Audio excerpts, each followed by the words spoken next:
Hello viewers, আসসালামু আলাইকুম। আমি একটি মজার রেসিপি নিয়ে হাজির হলাম। আজকে আমার রেসিপিটির নাম হচ্ছে চিংড়ি শুটকি দিয়ে কাঁকরোল ভাজি। তো প্রথমে আমি একটি প্যানে তেল গরম করে নিয়ে একে একে রসুন কুচি, পেঁয়াজ কুচি এবং চিংড়ি শুটকিগুলো দিয়ে দিলাম। এগুলোকে সামান্য পরিমাণ ভেজে নেব, যেহেতু চিংড়ি শুটকিগুলো ভাজলে একটা সুন্দর ফ্লেভার আসবে। তো দেখতে পাচ্ছেন আমি এগুলো ভেজে নিচ্ছি। তো এরই মাঝে আমি আরেকটা কথা বলে দিই যে গত পরশু আমি একটা ভিডিও ছাড়ছি, টাইপিংয়ের কারণে একটু ভুল হয়ে গেল বানানে, টাইপ করার সময়। তো মাঝে মধ্যে এরকম হয়ে যায়, তো আশা করি আপনারা ক্ষমা দৃষ্টিতে দেখবেন।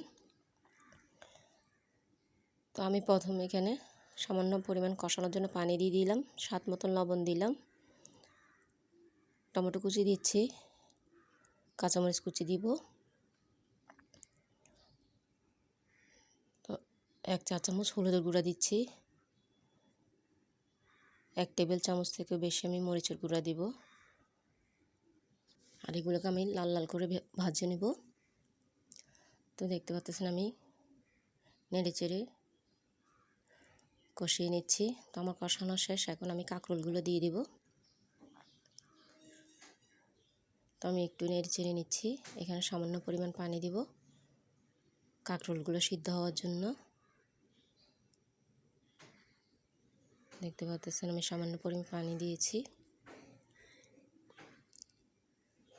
এতে কিন্তু আমার কাঁকরোলগুলো সিদ্ধ হয়ে যাবে। তো দেখতে পাচ্ছেন মাশাআল্লাহ আমার কাঁকরোল ভাজিগুলো কিন্তু তৈরি হয়ে গেল।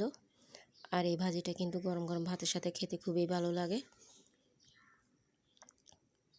তো আমি আবারও বলতেছি, টাইপিংয়ে অনেক সময় ভুল হয়ে থাকে, তা আশা করি আপনারা ক্ষমা দৃষ্টিতে দেখবেন। আর আমার চ্যানেলটিকে লাইক, শেয়ার, সাবস্ক্রাইব করে দিবেন। তো দেখার জন্য সবাইকে ধন্যবাদ।